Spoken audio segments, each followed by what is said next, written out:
মৃত্যুর সময় দেখবেন মানুষ চোখ খুলে তাকিয়ে থাকে না, চোখ বন্ধ করে দেওয়া হয়। তার রুহটা যে মালায়েকা নিয়ে চলে গেছেন সে দেখতে থাকে, রুহটাকে ফলো করতে থাকে।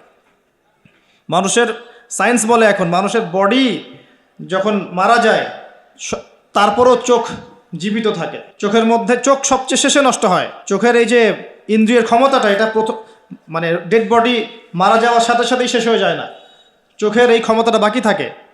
দেখবেন চোখ তাকিয়ে আছে। যদি ভালো মানুষ হয় একটা জান্নাত থেকে সিঁড়ি নামিয়ে দেওয়া হয় এবং সিঁড়িতে করে তার আত্মা চলে যাবে ইল্লিনে ইনশাআল্লাহ। আর খারাপ হলে কোথায় যাবে? সিজ্জিন। এটা বারজাখের জীবন, এখানে আযাব দেয়া হচ্ছে। মিরাজের রাতে নবী সাল্লাল্লাহু আলাইহি ওয়াসাল্লাম দেখে আসছেন না? সুদখোরের শাস্তি রক্তের নদীতে ফেলে মাথা ফাটিয়ে দেওয়া হচ্ছে। জেনাকারের শাস্তি, সামনে ভালো গোশত আছে, এদিকে খারাপ গোশত আছে, পচা গোশত খাচ্ছে। গীবত করে শাস্তি দেখেছেন। এতিমের মাল আত্মসাৎকারী এরকম করে আগুনের দলা খাচ্ছে, বায়ুপথ দিয়ে আগুন বের হয়ে যাচ্ছে। অনেক শাস্তি দেখে এসেছেন। এক শ্রেণীর বক্তার শাস্তিও দেখেছেন। নাউজুবিল্লাহ, আল্লাহ পাক হেফাজত করুন আমাদেরকে।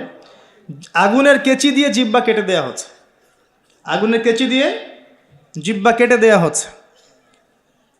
সেটা হচ্ছে বলতো, কাজের বেলা কিছু ছিল না এবং শরীয়তের মূল বিষয়কে বিকৃত করে ফেলতো এই শাস্তি। যাই হোক, তো এই 6 পিলারে কি করতে হবে? এই 6 পিলার 3টা কাজ করতে হবে। একটা হচ্ছে এই 6টা পিলারে আপনাকে প্রথমে আমাকে মনে বিশ্বাস করতে হবে, এটা 1 নাম্বার।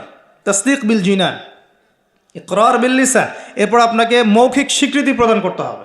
এরপর আমালু বিল আরকান, কাজে বাস্তবায়ন করতে হবে।